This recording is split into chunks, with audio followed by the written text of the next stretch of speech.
Copeuch Inversiones, el sitio donde todos pueden invertir, y Universidad Central, 40 años formando personas, presentan Al Pan Pan. En el Mostrador Radio, debate y conversación para comenzar la mañana. Al Pan Pan, con Mirna Schindler. Entrevistas políticas con los actores de hoy. El Mostrador, información con la independencia que nos caracteriza. Hola, ¿cómo están? Muy buenos días. Comenzamos este nuevo programa de Al Pan Pan en este martes 30 de mayo, cuando ya se está acabando el mes.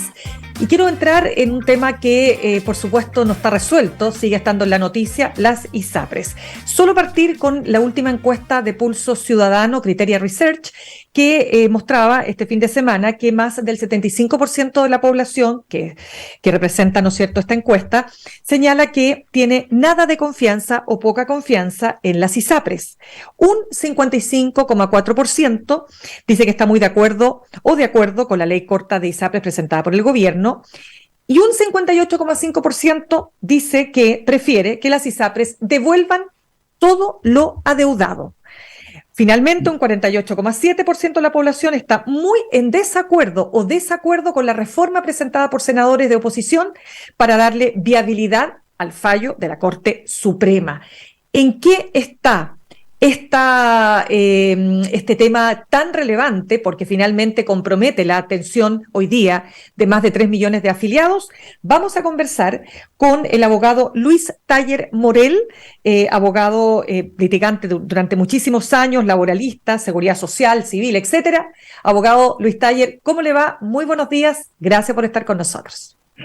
¿Qué tal, Mirna? Muy buenos días. Es un placer estar en esa radio. Más de alguna Muchas vez gracias. estuve. Gracias. Con Fernando Pau, sino con otras personas. Bueno, lo que quiero preguntarle definitivamente, Luis, es lo siguiente, porque ayer se esperaba mucho un pronunciamiento de la Corte Suprema y quiero preguntarle, ayer se pronuncia finalmente, ¿no es cierto? Quiero entender cuál es el alcance de lo que se señaló ayer por parte de la vocera Ángela Vivanco.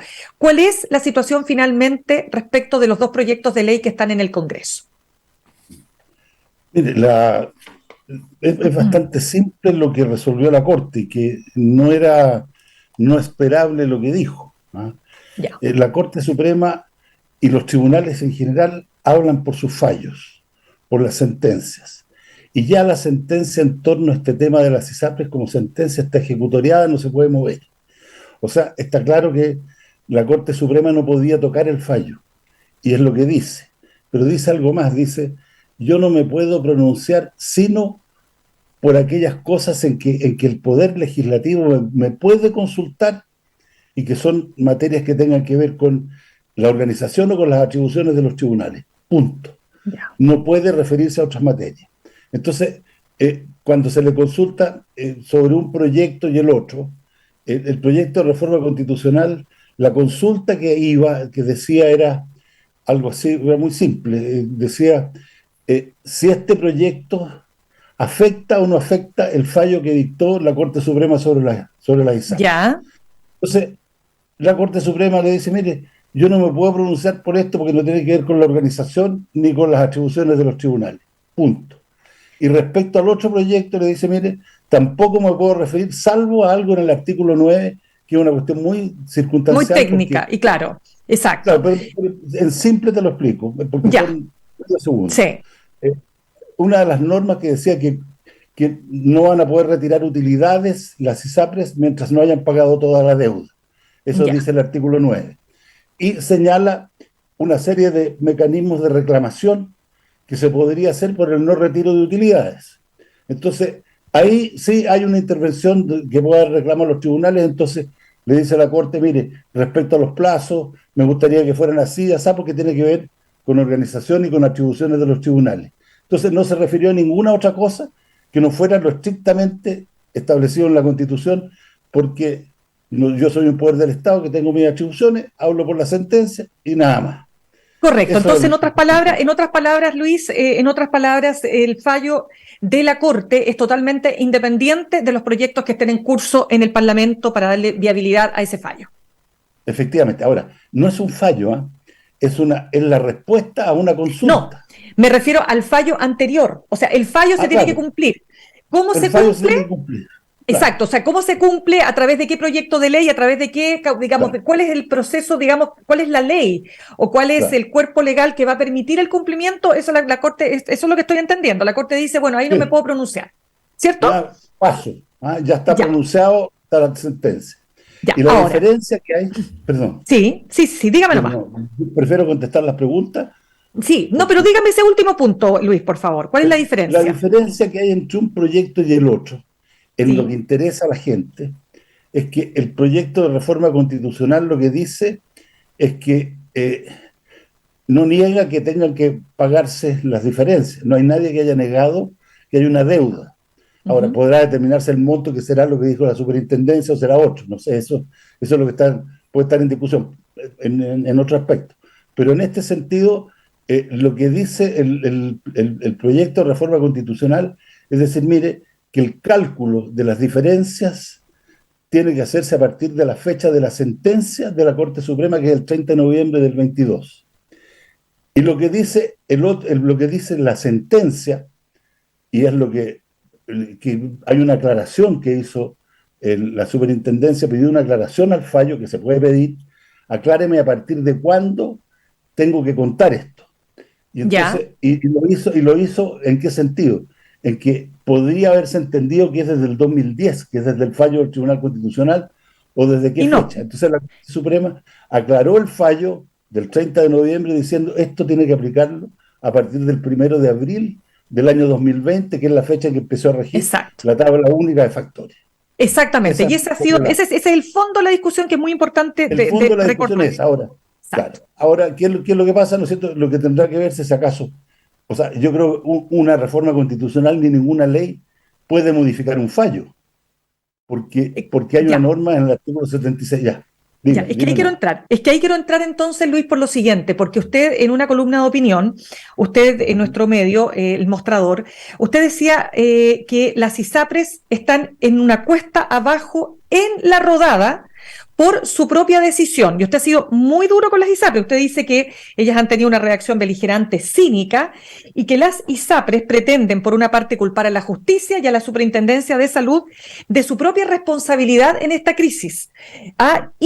Y con esto termino, además infundiendo temor en la población de que no van a poder seguir cumpliendo con las prestaciones. ¿Por qué usted tiene esa visión de que en el fondo, claro, puede ser compartida por algunos, pero que otros dicen que a lo mejor es un poquito dura, ¿no es cierto?, con la industria? Sí, en realidad cuando uno cuando habla como litigante dice las cosas pan, ¿no? Y creo que... Como el programa. Como el programa. Creo que lo que dice fue decirlo pan. Al pan.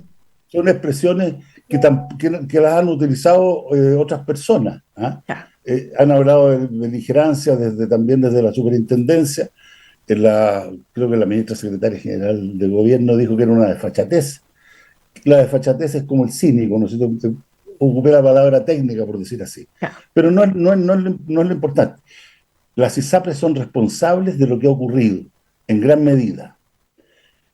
Hubo un fallo del Tribunal Constitucional el 2010 y dijo las tablas de factores que está aplicando cada ISAPRE por su cuenta para fijar los precios de los planes de salud son nulas. Derogó la norma que decía cuáles eran los factores y las edades, ¿no es cierto?, y las condiciones en que se tenía que aplicar la tabla.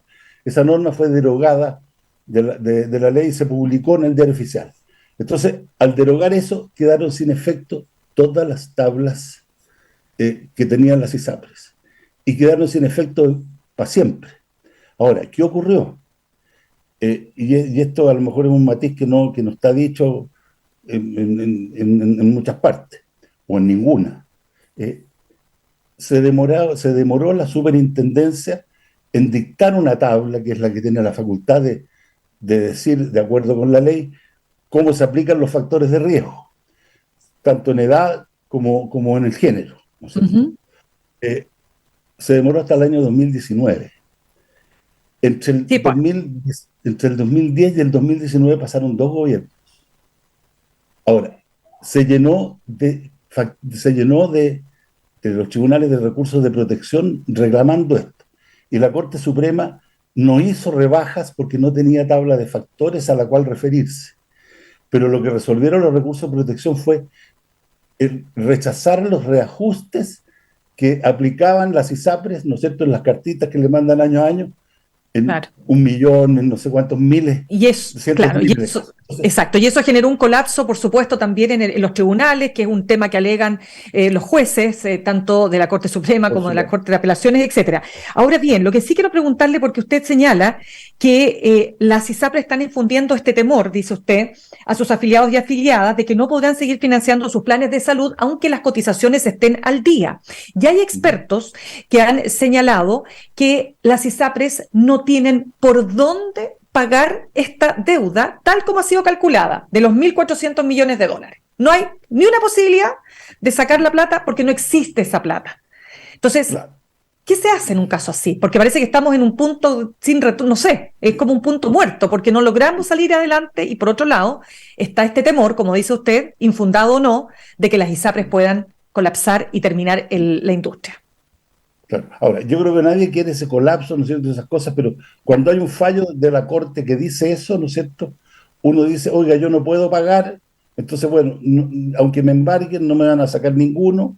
Ahora, aquí, detrás de las ISAPRES hay dueños, ¿ah? Y los dueños de muchas de las ISAPRES, creo que Consalud es la única que tiene un dueño chileno, que es la Cámara Chilena de la Construcción, por decirlo de alguna manera, ¿no es cierto?, son consorcios muy importantes de salud en el mundo. ¿Ah? Y por lo tanto, ¿no es cierto?, si la gente está pagando sus cotizaciones, que hasta el día de hoy, todos los que tenían contratos antes del 1 de abril, les siguen cobrando con las tablas antiguas, porque no ha habido rebajas en los planes, o sea, la deuda esa que se está diciendo que viene desde la fecha que sea, sigue avanzando mes a mes, porque no se han ajustado los planes a esto. Solo lo ajustaron, las ISAPRES lo ajustaron a los contratos que se firmaron después del 1 de abril.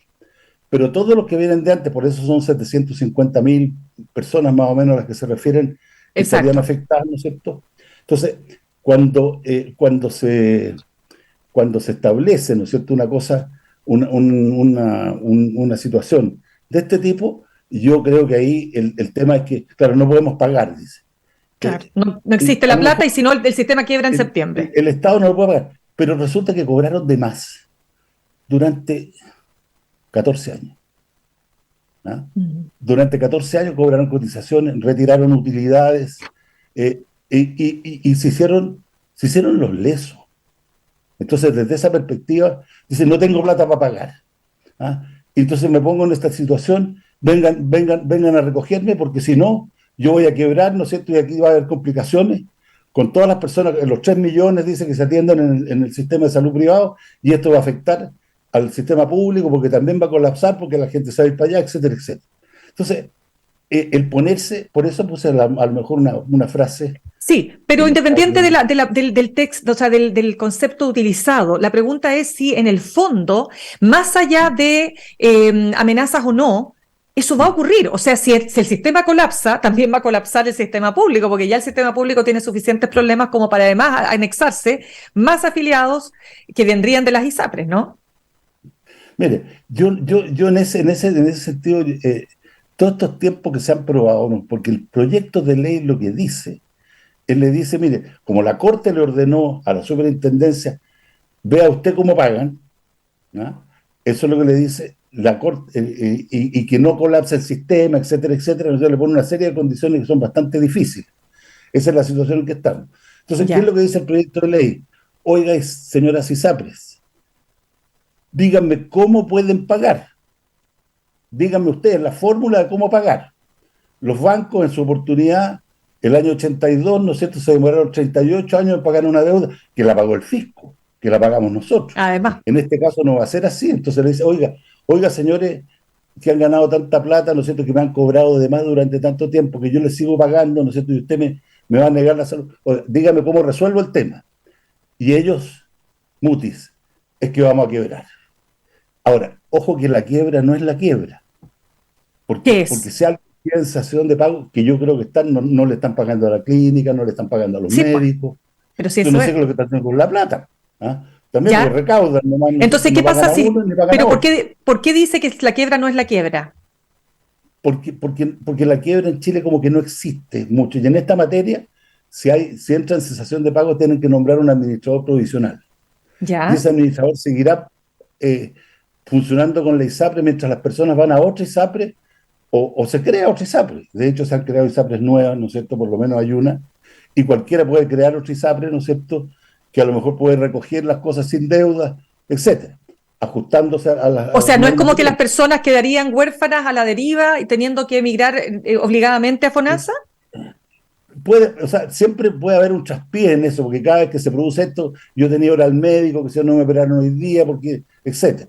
Ya. Pero las ISAPRE, o sea, hay un administrador provisional y ahí la deuda queda a un lado, en el fondo, y uno sigue operando con la operación que tiene. O sea, entonces la amenaza no es, o sea, el desastre no sería tal si paga la deuda, estoy hablando. Claro, no creo que el desastre sea tal. De hecho, está pasando, lo que está pasando es que la gente se está yendo naturalmente de las ISAPRES al FONASA. Y se ha ido, la puse las cifras, creo que hay en una columna. Sí, acá está. En los últimos 15 meses, dice usted, es decir, entre enero del 2022 y marzo del 2023, usted calcula, en total 15 meses, que se ha ido un 10% de afiliados de las ISAPRES a FONASA. ¿Sí? Exactamente. Bien, ya, ahora sí, dígame. Esa ida es la diferencia que hay entre la gente que entra a las ISAPRES ahora y la gente que se va de las ISAPRES. Es la diferencia lo que está señalado ahí. Porque al FONASA se han ido como 450.000, pero a las ISAPRES han entrado como 100 y tantos mil. Entonces, pero la diferencia va bajando y por lo tanto los ingresos claramente van bajando. Ya, y el ritmo es descendente. Claro, entonces acá quiero preguntarle, en su condición de abogado, ¿cómo observa usted esta discusión que se ha instalado entre juristas acerca de el rol que jugó la Corte Suprema en este fallo? ¿Por qué? Porque, por ejemplo, Hernán Corral, abogado de la Universidad de los Andes, en un editorial del Mercurio, decía que en el fondo esto no es más que el gobierno de los jueces que adoptan decisiones legislativas, porque no es posible extender, hoy día de hecho en el Mercurio vuelve a hablar el abogado Corral, le responde a una columna que publicó ayer el Mercurio del abogado Samuel Donoso, que refuta estas opiniones, ¿no? Pero básicamente, para hacerlo corto, dice que la Corte Suprema transgrede el debido proceso al ampliar las decisiones a personas que no han recurrido a protección. O sea, un grupo determinado recurre de protección, entonces se espera que el tribunal se pronuncie respecto de ese grupo determinado, y lo que hizo la Corte es que no solo se pronunció respecto de ese grupo determinado, sino que de todos los afiliados. Y eso es lo que objetan algunos juristas, entre ellos Carlos Peña, no solo Hernán Corral. ¿Cómo observa usted esa discusión? Sí, mire, dos cosas. Uno, un párrafo aparte merece don Hernán Corral, ¿no es cierto? Ya. Porque él lo que señala en la columna es algo que es muy grave, porque es un llamado a la sedición en los términos que lo dice. Llamar a la sedición es rebelarse contra el Estado de Derecho. Es rebelarse, en este caso, contra una sentencia del Poder Judicial. Si se revela, ¿no es cierto?, si llama a no cumplir la sentencia. Eso es lo que dice en su columna, en la primera columna de él, ¿no es cierto? Sí, del Mercurio, sí. Dice una cosa así como, perdón que lo cite, pero es grave. No, pero por favor, adelante, dígalo. Dígalo. Estos fallos, dice, la Corte Suprema en su tercera sala se siente con la potestad de transgredir las atribuciones del Congreso y fijar políticas públicas que implican el colapso final del sistema privado de salud. Estos fallos son leyes encubiertas que no deben ser acatados ni por la Superintendencia ni por el Congreso, ya que son nulos de pleno derecho de conformidad a los artículos 6 y 7 de la Constitución. Claro. Esto no es más que el gobierno de los jueces, 5 ministros de la Corte Suprema que adoptan las decisiones legislativas sin tomar en cuenta los perjuicios que sufrirán millones de cotizantes. Entonces, en el fondo llama a no cumplir el fallo. Los fallos, está llamando a la sedición. Tan grave. O sea, se pasó varios pueblos entonces el abogado Hernán Corral, pero Pero Ahora, volvamos a su volvamos al pregunta. fondo, porque la pregunta, porque Carlos Peña nos llama, nos dice que no hay que cumplir el fallo, pero dice que el fallo extralimita, ¿no es cierto?, la facultad que tienen los jueces, ¿no? Entonces la pregunta es, ¿qué es esto de el efecto general? El abogado Samuel Donoso en el Mercurio dice que es un mal llamado efecto general, es decir, que a partir de un hecho particular yo lo hago extensivo a muchos más. ¿Por qué usted considera, tal como Samuel Donoso, que lo que hizo la Corte Suprema está completamente ajustado a derecho? Mire, pasa lo siguiente, aquí este es un tema técnico, pero yo he tratado, digamos, de explicarlo de manera más sencilla. Los fallos, efectivamente, hay una norma en el Código Civil que rige desde el año 1855. No ha cambiado desde esa fecha la norma que dice que se interpreta diciendo que los fallos no pueden ir más allá, de afectar más allá de las partes del juicio, lo cual es muy razonable en muchos juicios. Pero han pasado 180 años y han ido ocurriendo un montón de circunstancias donde los efectos de los fallos, de ciertos fallos, tienen efectos respecto de terceros, respecto de otras personas que no están en el juicio. Incluso en el mismo Código Civil hay una situación en que, por ejemplo, en un juicio donde se discute la paternidad o la maternidad de alguien, de un hijo. Si ese fallo, cualquiera que sea el resultado, no afecta solo al hijo o la hija con el padre o madre, sino que afecta a todos los demás porque nadie va a poder desconocer de quién es la paternidad cuando lo resuelve el tribunal. O sea, ese fallo tiene un efecto... Tiene alcances en otros, que son más allá de lo que son de los actores mismos del juicio. Un ejemplo... sí, lo he escuchado ese ejemplo, sí.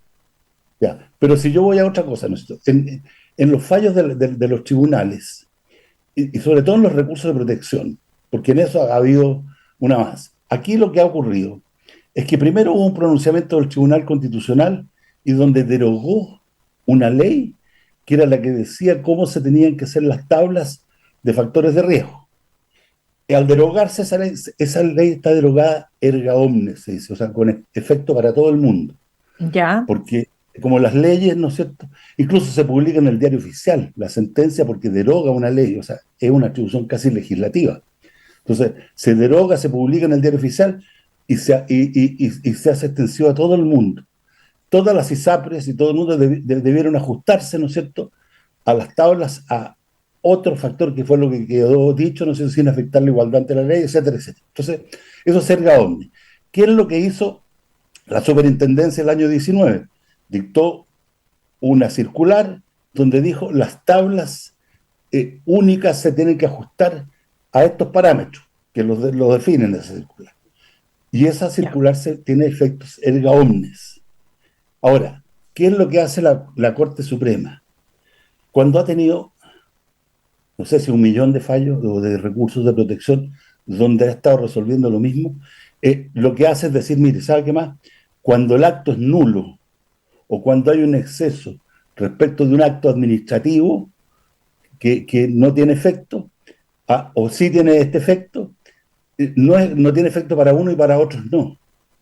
Entonces la Corte dice, mire, si es un acto nulo, por ejemplo, uno dice este es nulo, en nulo para uno y para otro no es nulo.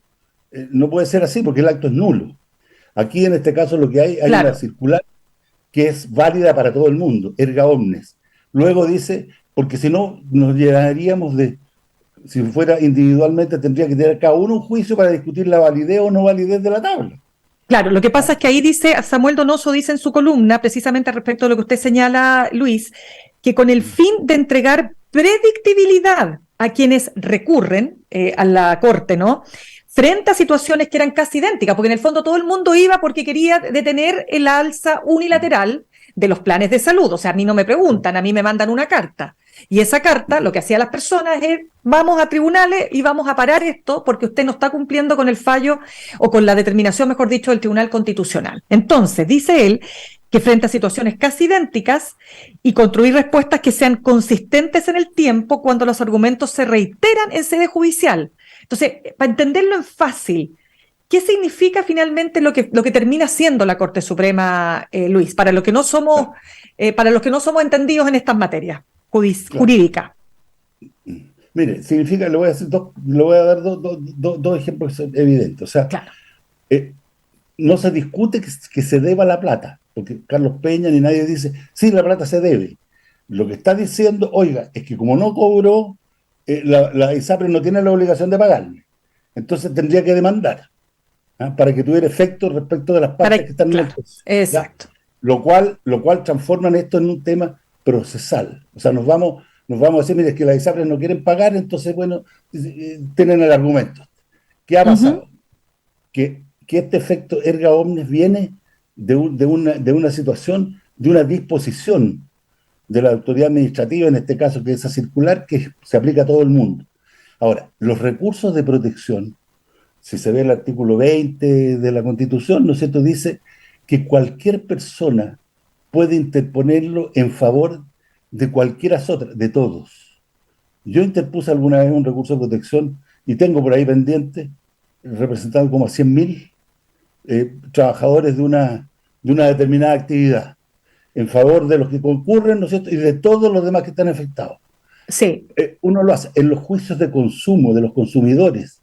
Cuando el CERNAC demanda, hace unas demandas colectivas y que afectan a muchas personas.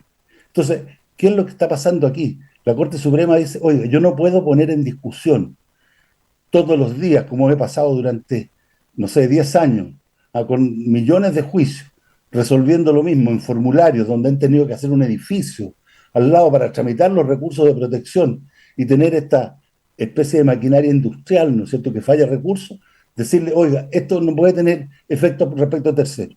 Lo que la Corte dijo, mire, esta situación, los que están en la misma situación, se les aplica la misma norma porque no puedo estar resolviéndolo de manera distinta. Caso a caso y manera distinta. Entonces, como se iban repitiendo los mismos temas, los mismos reclamos, etcétera, claro, ahí está finalmente el espíritu o la explicación, digamos, ¿no?, de lo que usted señala. Pero independiente ya, porque como son temas jurídicos que a veces cuesta comprender, pero en el fondo tienen un alcance súper importante, porque tienen que ver directamente con mi salud o con mi posibilidad de mantenerme o no en el sistema privado. Quiero contarle que acaba de publicarse una información que dice que las ISAPRES registraron pérdidas por 3.000 millones supongo que son 3.000 millones de dólares, supongo que son, o sea, no, de pesos, de pesos, sí, obviamente, durante el primer trimestre, las menores en 2 años, y fundamentalmente con números rojos está Cruz Blanca, Banmédica, Esencial, Colmena y Consalud, y 2 reportaron ganancias, que es Nueva Más Vida y Vida 3, Nueva Más Vida, que acuérdese Más Vida que estaba, pero en el suelo, claro. Ya. Pero entonces, si estamos en este escenario con pérdidas de esta naturaleza, entonces, ¿qué viabilidad tiene el sistema de las ISAPRES? Ojo lo siguiente, que esa pregunta, porque aquí lo que dicen, ¿no es cierto?, todas estas pérdidas la tienen sin haber pagado un peso. Ya. No le han pagado un peso a ninguno, no han devuelto ningún peso. Ja. Las tienen por su propia operación. No le han pagado a las clínicas. No les han pagado a los médicos oportunamente, o están pagándole con una bicicleta que cada vez es más larga, ¿no es cierto? Entonces dice, tenemos pérdidas. O sea, bueno, ¿qué hacen con la plata? Podría preguntar uno, ¿no es cierto? Pero decir, oiga, no me venga a decir que estas pérdidas, ¿no es cierto?, es responsabilidad de lo que yo tengo que pagar y estoy debiendo. ¿Ah? O sea, usted está en este negocio, lo que ocurre en esos casos, cuando existen estas situaciones, lo que hizo el Banco Central, preveyendo un riesgo, ¿no es cierto?, le digo, oiga, capitalicen 1.500 millones de dólares cada uno por si acaso pudiera pasar esto, que es una instrucción que puede mandar la superintendencia. Pero si no existe eso, y yo estoy en una situación de este tipo, tengo dos formas. O pido mi quiebra, ¿no es cierto?, o pido, digamos, mi cesación y que venga un administrador provisional, o alguien a hacerse cargo, ¿no es cierto?, o pido esto, ¿no es cierto?, o capitalizo, que es lo que debieran hacer, porque ellos son responsables de su gestión.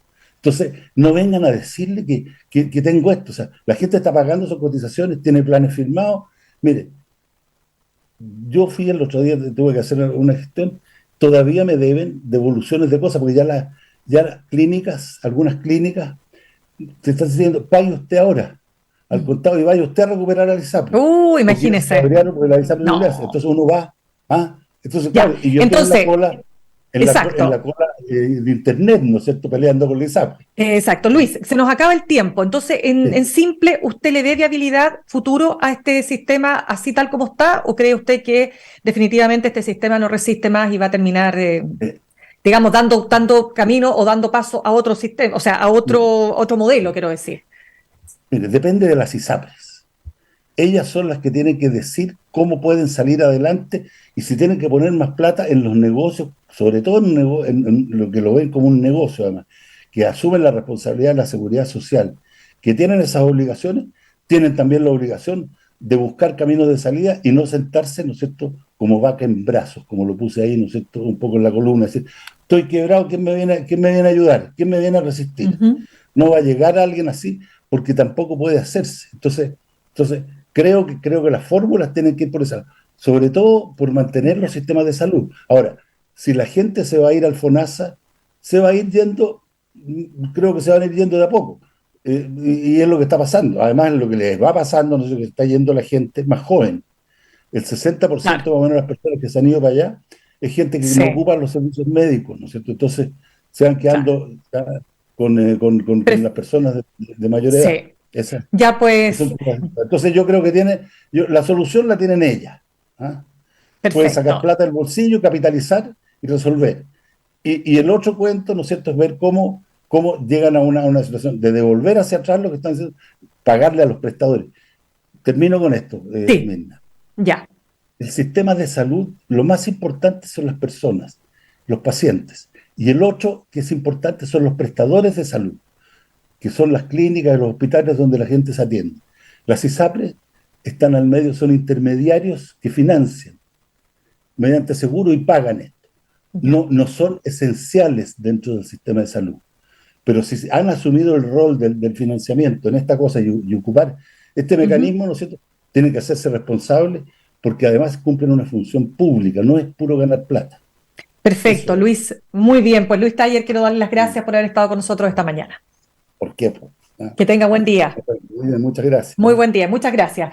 Saludamos a esta hora a nuestros auspiciadores. Copeuch Inversiones te ayuda a cumplir tus metas desde 1.500 pesos y con una comisión que se acomoda a tu bolsillo. 100% digital, fácil de usar, te acompaña y con el completo control de tus fondos. Copeuch.cl, el sitio donde todos pueden invertir. Universidad Central, 40 años formando personas. Ven a vivir la experiencia USEN. Para los que buscan avanzar, posgrados USEN, acreditada y adscrita a gratuidad. Conoce más en posgradosusen.cl. En una columna de opinión, Jorge Correa Sutil, abogado constitucionalista, decía la hora de la derecha y señalaba que, por ejemplo, esta idea que ellos quieren instalar en el Consejo de la libertad de elegir en materia de salud es parte de lo que él llama, o el deseo de establecer lo que él llama las vaguedades jurídicamente inútiles. ¿Qué quiso decir efectivamente con este punto Jorge Correa? Vamos a un corte, ya hablamos con él en un ratito. En instantes, una nueva entrevista en Al Pan Pan con Mirna Schindler por El Mostrador Radio.